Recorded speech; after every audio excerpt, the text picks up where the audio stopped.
큐! 마무리를 해보도록 하죠. 주결성이라니까 한약하면 다 클 텐데 봤더니 굉장히 생명가능지대가 좁죠. 그러니까 광도가 작은 거고 여기 안에 있으니까 액체 상태물이 있는 거고 어디에 머무를 수 있는 기간 요건 좀 잠깐 볼까요? 요거는 너무 많이 나오는 건데 어느 단계에 머무를 수 있는 시간이라든가 어느 단계에서 어느 단계 예를 들면 원시별에서 주기활성까지 간에 걸리는 시간 요 시간은 언제 길어질까요? 이게 길어지는 시간 언제게? 별의 질량이 작을 때 이건 좀 적어 놓으세요. 별의 질량이 작으면 수명이 길죠.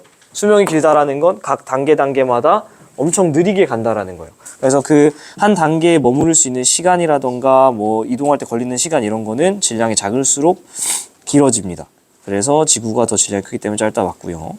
48번 뭐 이런 줄글로 나와도 여러분이 쫄면 안 되는 게 항성이 별이라는 건 알고 있어야 됩니다. 그래서 이게 지금 별이고 그다음에 그 주변에 도는 행성이 있는데 이 항성, 이 별의 광도가 약 20% 크다라는 거. 그럼 생명가능지대는 거리가 멀어지고 폭도 넓어지겠죠. 그래서 거리는 더 먼 거고요. 니은에는 생명가능지대 안에 있다고 했으니까 물이 존재하고요. 공정궤도 장반경은 더 크겠죠. 왜냐하면 중심별 광도가 크니까 뒤로 밀렸을 거라서. 생명가능지대에 위치한 외계행성 ABC의 주계열인데 위로 가면은 온도 올라가니까 광도가 커지는 거고 지금 보시면은 기억은 그냥 읽어주면 되죠. A는 S가 0.9 정도 되는데 B는 0.5니까 A가 큰 거 맞고 중심별이 같을 때 행성이 받는 S가 크다라는 건 공정궤도 반지름이 작다는 거죠. 중심별이 같은데 S가 크면은 점점 반지름이 가까워져서 더 온도가 높아져야 되는 거고 공정궤도 반지름은 C랑 B를 비교하고 있는데 둘 다 들어오는 에너지 양 자체는 똑같은데 중심별의 온도는 C가 더 작네요. 그 말은 생명가능지대가 더 가까울 테니까 반지름은 더 C가 작지. 됐고 뭐 Q 단계는 뭐 그냥 쓱쓱 풀면 됩니다. 태양계행성 어느 주기열성 있는데요. 질량은 태양이 B보다 크냐? 태양은 여기에 해당하는 거죠. 그러니까 더 큰 거 맞고 폭은 태양이 그래서 더 넓고요. 그리고 존재 가능성은 A는 바깥에 있으니까 더 낮죠. B는 안에 있으니까 높고 56번 이렇게 가면서 커지고 자, 기억선지 많이 물어보시는데 이거 한번 좀 볼까요? 행성이 복사평형을 이룰 때 표면온도 K는 A가 B에 비해서 몇 배느냐? A가 B에 비해서 행성에 들어온 에너지 양은 몇 배 크죠? 4배 크잖아요. 4배 큰데 AB 반지름이 같아요. 이게 별에서 우리가 광도할 때 T네 제곱, R 제곱 이렇게 하잖아요. 근데 이 별에서만 얘가 적용되는 건 아니고 모든 흑체, 행성에서도 사실 적용이 됩니다. 그래서 사실 여기서 이게 행성 문제인데도 불구하고 요식을 써야 돼서 여러분이 좀 당황했던 문제예요. 그래서 사실은 AB의 반지름을 같다라고 요 조건을 준 이유는 요거를 지금 무시하라는 거고 지금 여기에 4배가 들어오기 때문에 오히려 반대예요. 우리가 헷갈릴 수 있는데 별에서는 내보내는 에너지가 광도였잖아요. 근데 여기서 행성에서는 들어오는 에너지가 광도 처리를 해주시면 돼요. 그럼 얘가 4만큼 들어왔으니까 표면 온도는 얼마나 올라가게 이 비율을 물어본다는 거지 반대로. 그러면은 4배만큼 더 들어온 A라는 행성에서는 표면 온도가 얼마나 올라갈까 B에 비해서. 그치? 4제곱근 4니까 루트 2가 T에 들어가야 되겠죠. 그러니까 요거는 좀 체크를 해놓으세요. Q56번인데 작년 거 4배만큼 더 들어온 친구는 반지름이 똑같기 때문에 퍼지는 정도 똑같으니까 무시해주고 표면 온도는 루트 2배 올라가겠구나. 이렇게 체크해 줄 수 있는 게 바로요 기억선지입니다. 됐죠? 어렵진 않죠. 공정궤도 반지름은 나머지는 똑같아요. 다시 그냥 슥슥 넘어가겠습니다. B가 C보다 작냐? B가 더 중심별 표면 온도 높으니까 더 큰 쪽에 있어야지 생명가능지대 들어갈 거고 적색거성으로 진화하면 A는 생명가능지대에 속할 수가 없겠죠. 왜냐면 이미 온도가 높다라는 거는 더 별의 안쪽에 달라붙어 있다는 건데 적색거성으로 진화하면은 광도가 더 커지니까 사실은 불가능하겠죠. 오케이. 그 다음에 57번. 분광형과 절대등급 2개는 주계열성, 1개는 초고성. 자, 어떻게 찾냐면 일단 G 플러스 5니까 주기율성, 이거 태양이랑 거의 비슷한 거고, 똑같이 G인데 겁나 절대 등급이 낮은 거는 초고성, 그럼 나머지 하나는 주기율성. 자, 요거 한번 볼까요? 여러분이 감 좀 잡게. 거성은 주기율성에 비해서 광도가 대충 몇 배 정도라 했죠? 확실하진 않은데 감 잡으려고. 한 100배 정도. 태양의 등급은 얼마죠? 플러스 4.8, 5 정도잖아요. 그러니까 거성의 등급 라인은 대충 어디라는 거죠? 한 0 정도 된다는 거죠. 거성과 초고성. 초고성은 어느 정도라 그랬죠? 10,000배 정도. 그러니까 등급으로 얘기하면은 한 마이너스 5등급 라인 정도가 될 때 초고성이라고 보통 얘기합니다. 그래서 잘은 모르겠지만은 요 지금 마이너스 5등급 정도 되는 애는 초고성이라고 보는 거를 여러분이 감을 잡고서 문제를 풀어도 괜찮습니다. 오케이, 다시 넘어갈게요. 질량은 다가 크겠느냐? 다랑 나랑 비교하는데 얘가 더 표면도가 낮죠. 표면도가 낮은데 둘 다 주기율성이니까 질량도 작을 거고. 생명가능지대에서 이거 어디 똑같은 거 또 나오죠. 어디에서 존재할 수 있는 시간은 누가 어떨 때 더 길다 그랬냐면 중심별의 질량이 작을수록, 좀 다랑 나의 결국엔 질량 비교라는 건데 온도 낮은 다가 질량이 더 작아서 길겠죠. 생명가능지대 폭은 광도가 크면은 많아지는데 나는 가에 비해서 광도, 즉 절대 등급이 엄청나게 높아. 한마디로 광도가 낮기 때문에 좁겠죠. 됐고, 58번. 중심별 원궤도로 공전하는 하나의 행성 이렇게 있는데 분광형 봤더니 둘 다 5니까 주기율성이에요. 근데 O, B, A, F, G, K, M 순서로 봤을 때 F가 먼저 오고 M이 나중에 오니까 얘가 표면도 높고 얘가 낮다는 거 알 수 있습니다. 그래서 여기가 높으니까 중심별의 표면 온도가 높으니까 주기율성이기 때문에 두 개 합치면 광도도 큰 거죠. 네, 광도도 커요. 갑자기 과외 모먼트가 됐네. 광도가 커지면은 생명가등지대는 뒤로 밀려나고 폭도 넓어지죠. 그러면은 폭은 여기 1.3이에요. 그럼 확실한 거는 여기는 광도가 더 작으니까 나는 1.3보다 작겠다 이렇게 써놓고 가면 좋겠고. 그리고 뭐 하나씩 해볼까? 가해 행성에서는 물이 액체 상태로 존재할 수 있느냐? 가해 행성은 생명가등지대 안에 들어있기 때문에 존재를 할 수 있고요. 나에서 아까 말씀드린 것처럼 광도가 작기 때문에 나가도 생명가등지대 폭은 요 1.3보다는 작을 수밖에 없고요.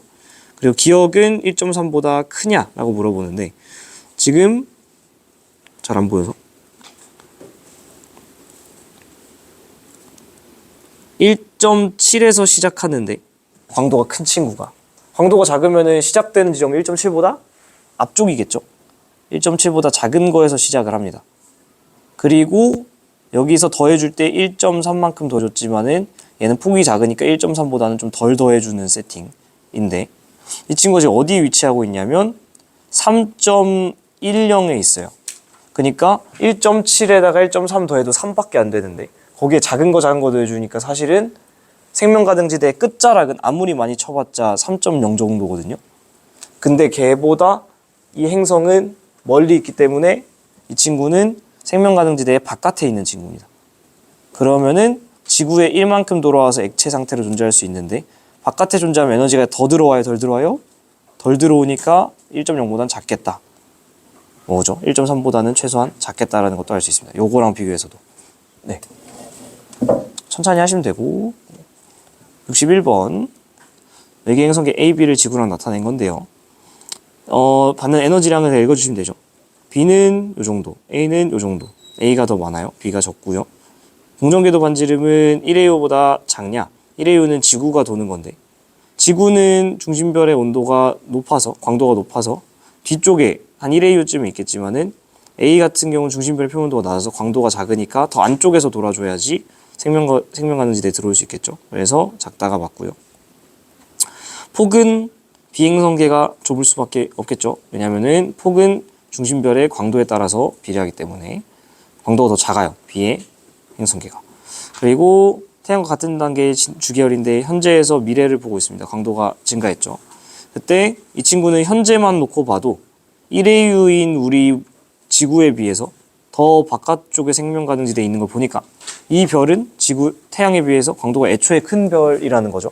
근데 그 친구가 20억 년 후에 더 뒤로 밀려나고 폭도 넓어진 거 보니까 광도가 따따블로 더 커진 거죠. 별의 질량은 애초에 더 큰 거죠. 왜냐하면 주기율성이니까 광도 크면 질량도 크다. 현재 외계행성에서는 액체 상태의 물이 존재할 수 있냐 읽어주면 되죠. 현재 데이터에서 외계행성 보니까 생명가능지대 안에 있어서 맞고요. 20억 년 후의 별의 강도는 더 커져서 애가 뒤로 밀려나고 폭도 커졌다. 그냥 쑥쑥 풀어주시면 돼요. 이렇게 나오면 너무 쉬운데 수능 문제에서도 이렇게 쉽게 나왔던 때가 있는데 작년 수능, 재작년 수능이네요. 23년 5번 문제니까 첫 번째 페이지에 한 오른쪽 아래쯤이나 다음 페이지 아주 첫 번째 페이지 오른쪽 아래 있었겠네요. 그 문제. 주결성입니다. 하나 크면 다 클 텐데 보니까 A가 크네요. 그 말은 얘가 광도도 크고 반지름도 크고 표면도도 크고 질량도 다 커요.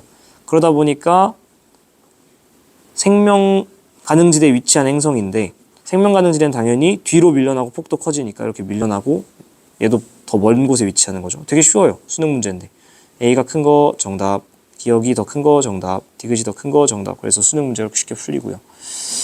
70번 중심별 질량에 따라서 이렇게 가는데 중심별 질량이 커지면은 광도도 커지죠. 왜냐면 다 주결성이라 했으니까. 질량이 클수록 멀어집니다. 맞아요. 광도가 크면 폭도 넓어집니다. 맞아요. 물이 액체 상태로 존재할 거는 들어있는 빈입니다. 맞아요. 16년 9월 평가원 이렇게 쉽게 나왔는데 요즘은 왜 점점 어려워지는지. 수능 문제 주결성입니다. 네, 천천히 해보죠. 다 주결성이니까 질량에 따라서 이제 광도가 결정이 될 텐데 얘가 광도가 굉장히 크네요. 1위. 그 다음에 얘가 2위. 그리고 요 폭을 봤더니 얘는 0.8. 얘는 폭이 0.2. 폭이 더 작으니까 얘에 비해서 얘의 광도가 더 작아야겠죠. 그러니까 마지막 B가 3위. 그 말은 질량이 두 번째였던 1.2보다 얘가 더 작아져야 된다는 거고. 그리고 얘가 1위니까 가장 두 번째로 컸던 0.8보다 이 생명가능지대의 시작점은 1.2보다는 뒤로 밀리고 또 폭은 0.8보다 커져야 됩니다. 이렇게. 별의 광도는 A가 크냐? 맞고요. A에서 생명가능지대 폭은 0.8보다 얘에 비해서 이렇게 커져야 되기 때문에 크고요. 머무르는 기간 또 나왔죠. 계속 나오죠. 똑같은 거. 머무르는 기간은 언제 길어진다? 중심별의 질량이 작을수록 한마디로 B랑 C의 중심별 질량 보라는 건데 B가 질량이 제일 작죠. 그러니까 길다 정답. 맨날 똑같은 거 물어보고. 또 평가원 문제 1번이네요. 태양계 슝 광도 커지죠. 그러니까 뒤로 밀려나겠죠. 폭도 넓어지겠죠. 그리고 현재로부터 40억 년 후니까 요 데이터를 봐야 되는데 이때 1AU 거리니까 여기에서는 액체 상태의 물이 존재하지 않겠죠. 생명가능지대 안쪽이니까 얘는 무슨 상태로 존재할까요? 아 뜨거. 더 뜨거운 쪽에 붙어있으니까 기체. 아우. 자 수능 문제 또 11번. 별의 중심으로부터 생명가능지대의 거리는 AB가 같다. 요거 좀 별표 쳐놓을게요. 되게 당연한 건데 갑자기 물어보면 당황하시는 분들이 있더라고요. 왜냐면은 왜 이걸 당황해 하냐? A는 뭐죠? 주결성이죠. B는요? 거성이죠. 그러니까 뭔가 거성이 주는 그 단어의 압박감 때문인지 모르겠는데 얘가 항상 더 생명가능지대가 뒤로 밀려나고 폭도 넓을 거라는 느낌으로 푸는 분들이 있는데 얘는 왜 기억선지가 맞는 선지가 되는 거죠? 생명가능지대의 거리와 폭에 영향을 미치는 변수는 하나밖에 없어요. 뭐죠? 그냥 중심별의 광도예요. 그래서 별의 어떤 그 진화 단계가 뭐냐에는 관심 없고 얘네 둘이 그냥 같으면은 같은 겁니다. 아시겠죠? 헷갈리지 마세요. 다시 쑥쑥 풀지 뭐. B가 광도가 더 크니까 넓을 거고요. 이것도 또 나오지? 계속 똑같은 거. 존재할 수 있는 시간. 결국엔 뭐 찾아주는 거라고요? 질량 작은 거, 중심별의 질량이 작은 거. C가 A에 비해서 다 작은 주결성이니까 길겠죠. 오케이. 자, 74번. 이거 한번 풀어보자. 이거 잘 푸나 한번 보자. 제가 한 1, 2분 드릴 테니까 풀어보세요. 눈으로. 74번. 평가원 문제 6번입니다.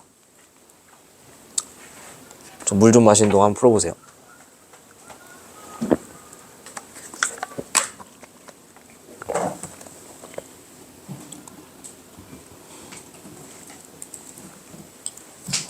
답을 내는 데는 문제가 딱히 없을 것 같긴 한데 니은 선지를 여러분이 잘 푸는지가 조금 궁금해서 쓱 보시면 알겠지만 거의 다 뭐 수능이나 평가원 문제들이 엄청 많죠. 그래서 연습을 많이 하셔야 되는 게 우주단원입니다. 가나안 생명가능지대 둘 다 주결성 주결성은 하나 크면은 광도 크면은 반지름 표면도 질량 다 커요. 뭐만 반대? 수명만 반대. 외계행성 가나를 봤는데 중심별의 광도 보니까 누가 더 크죠? 나가 더 크네요. 그럼 나가 반지름 광도 반지름 표면 온도 질량 다 커요. 그죠?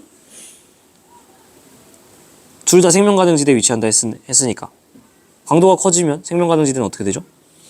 뒤로 밀리고 폭도 커지죠? 그러니까 이 친구는 여기보다 더 작아야겠죠? 이것까진 잘해. 이게 애매해서. 일단 그래서 문제 풀어볼게요. 기억은 1보다 작냐? 맞아요. 생명 가능지대의 폭은 변수가 뭐밖에 없다 그랬죠? 방금도 말씀드렸지만 중심별의 광도예요. 그러니까 나의 중심별이 어때요? 더 크겠죠. 그러면은 슝슝슝 날려주면은 결국에는 1번이냐 3번이냐인데 잘 봐요. 꼼꼼히 잘 풀어야 돼요. 중심별의 광도에 따라서 생명 가능지대의 거리가 뒤로 밀려나고 폭도 넓어지죠. 이렇게 천천히 하면 돼. 우리 항상 아시는 것부터. 왜냐면은 기준이 태양이기 때문에 태양 광도 1이라고 뒀을 때 1의 유에 딱 이렇게 가운데 여기 지구가 있죠. 이렇게 지구가 옆에다 쓰는 게 낫겠다. 지구. 근데 지금 주어진 행성 가는 0.005야. 엄청 작죠. 여기 0.005. 그리고 받는 에너지량이 지구랑 동일해. 그 말은 이 친구도 생명 가능지대 정확히 가운데 있어야 되는 거죠. 왜냐면 지구가 생명 가능지대 거의 가운데 있다는 거. 요 사실을 아셔야 돼. 지구는 생명 가능지대에 거의 딱 정확히 가운데 있습니다. 그렇기 때문에 걔랑 동일한 지점이라서 이 가 친구도 거의 정확히 가운데 있다고 보시면 돼요. 이렇게 가운데, 정확히 가운데, 중앙에. 근데 나 같은 경우 보시면 중심별의 광도는 태양보다 어때요? 크죠? 그러니까 약간 위쪽에 있단 말이에요. 근데 거리는 어때요? 지구랑 똑같이 딱 1의 유에 떨어져 있죠. 그럼 어디에 찍히냐면 점이 여기 찍혀요. 그러면은 단위 시간당 단위 면적이 받는 보스사 에너지량은 어떻게 될까? 다 왔는데 크지? 왜냐면은 정확히 지구랑 같으려면 어때야 돼요? 딱 여기 가운데 있을 때가 정확히 1로 지구랑 똑같을 거잖아요? 근데 얘보다 어때요? 조금 앞에 있잖아. 태양 그 중심별 저 앞쪽에서 맞이해야 되잖아요? 그러니까 니은 어떤 거요? 더 큰 거라고. 그래서 이거를 푸신 분들 중에도 이거를 그냥 어떻게 풀었을까? 같다라고 하신 분들이 많아요. 왜 근데 같지 않다라는 거지. 크다라는 겁니다. 이 선지를 같다라고 바꿔도 틀린 선지가 되는 거예요. 왜 같다라 생각했을까? 심플하게 생명 가능지대에 위치하니까 같다라고 생각한 거예요. 근데 제가 지금 이 문제에서 하고 싶은 말은 뭐냐면 생명 가능지대에 위치하더라도 걔가 어느 위치에 있느냐에 따라서 받는 에너지량은 조금 더 클 수도 있고 조금 더 작을 수도 있다는 거예요. 이해되시죠? 그래서 기출문제 풀다 보면은 마지막 문제네. 네, 되게 새로운 것들이 많이 보입니다. 됐죠? 그래서 Q가 마무리됐습니다. 뿅.